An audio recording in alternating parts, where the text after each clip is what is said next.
শাস্ত্র বলছে নাগানাঞ্চ যথা শেষ পক্ষিনাঞ্চ পন্নগাসন দেবানাঞ্চ যথা বিষ্ণু পোবদানাং যথা দ্বিজ ব্রতানাঞ্চ যথা রাজন শ্রেষ্ঠ একাদশী তিথি।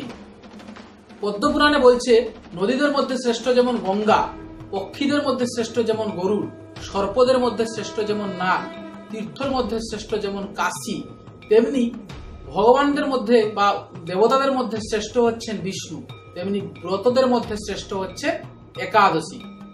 ওম সূর্যায় নমঃ।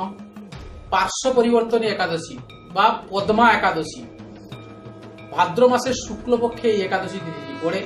আজকের এই ভিডিওতে আমরা জানবো পার্শ্ব পরিবর্তনী একাদশী কি বিশেষ কাজ যেটি এই দিনে করা উচিত এবং এই একাদশীর উপকারিতা কি।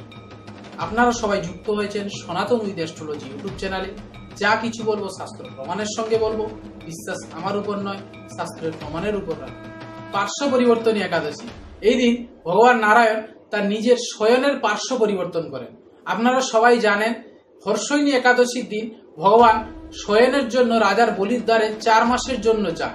ঠিক এই দিনে অর্থাৎ পার্শ্ব পরিবর্তনী একাদশীর দিনে তিনি তার শয়নের পার্শ্ব পরিবর্তন করেন এবং রাজার বলির সমস্ত মনস্কামনা পূর্ণ করেন। তো সমস্ত ভক্তরা যারা এই একাদশী ব্রত পালন করেন তারা এই একাদশী ব্রত পালনের মাধ্যমে নিজের সমস্ত মনস্কামনা পূর্ণ করতে পারবেন। এবার প্রশ্ন হচ্ছে পার্শ্ব পরিবর্তনী একাদশী ব্রতটি কবে করা উচিত? 2024 সালে 13ই সেপ্টেম্বর অর্থাৎ শুক্রবার বিকাল 5টা 38 মিনিট 23 সেকেন্ড থেকে একাদশী তিথি শুরু।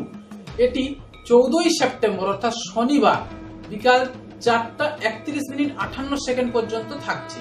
সুতরাং আমাদের 14ই সেপ্টেম্বর অর্থাৎ শনিবার দিন একাদশী ব্রতটি পালন করতে হবে, কারণ শাস্ত্রতে পরিষ্কারভাবে উল্লেখ করা আছে একাদশী উপবসের দ্বাদশী অথবা পুনঃ বিমিশ্রাং বাপি পূর্বে তো নদসম্যং যুক্তাং উচিত।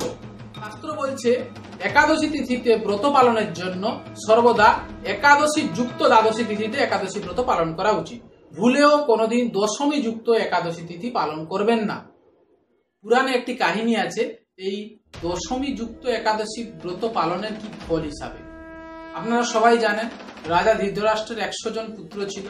রাজা জীবিত থাকার অবস্থায় ধৃতরাষ্ট্রের 100 জন পুত্রের মৃত্যু ঘটে যায়। এর পিছনে একটি পৌরাণিক কাহিনী আছে। এই রাজা ধৃতরাষ্ট্র একবার মৈত্রীকে জিজ্ঞাসা করছেন যে ওনার কি এমন কর্মফল ছিল যার জন্য উনি জীবিত থাকার অবস্থায় ওনার 100 জন পুত্রের মৃত্যু ওনাকে দেখতে হলো।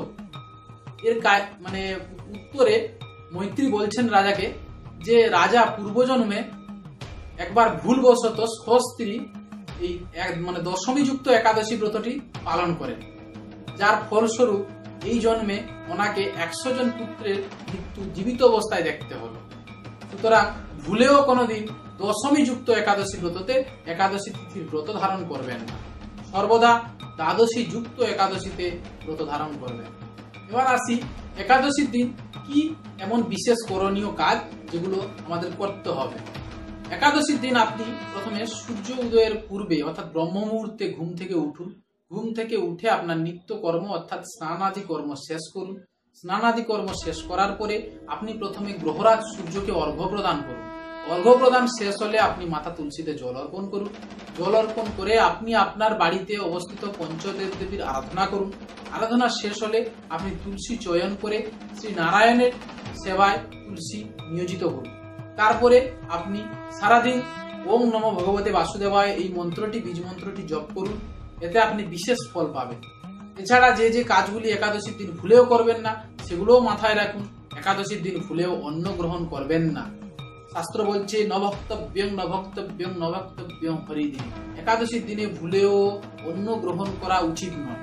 এই দিন আপনি যদি আপনার শারীরিক অসুস্থতা থেকে থাকে, আপনি যদি আহার বিনা থাকতে পারবেন না এমন আপনার শারীরিক কন্ডিশন থাকে, তাহলে আপনি একাদশীর দিন ফলাদি আহার গ্রহণ করতে পারেন, কিন্তু অন্ন গ্রহণ করবেন না। এই দিন যথাসম্ভব আপনি প্রদীপ দান করুন, পারলে গোমাতার সেবা করুন, গোমাতাকে আহার দান করুন এবং কোনো ব্রাহ্মণ বা কোনো গরিব ব্যক্তিকে আপনি জল পাত্র দান করুন, এতে আপনি বিশেষ ফল পাবেন। মাথায় রাখবেন এই পার্শ্ব পরিবর্তনী একাদশীতে আপনার যে মনস্কামনা সেটি খুব তাড়াতাড়ি পূর্ণ হবে। সুতরাং এই একাদশীটি অবশ্যই পালন করার চেষ্টা করুন। ভিডিওটি ভালো লাগলে ভিডিওটিকে অবশ্যই লাইক করবেন, চ্যানেলটির পাশে থাকার জন্য চ্যানেলটিকে অবশ্যই সাবস্ক্রাইব করবেন, বন্ধুদের কাছে অবশ্যই ভিডিওটিকে শেয়ার করবেন। ভালো থাকবেন, নমস্কার।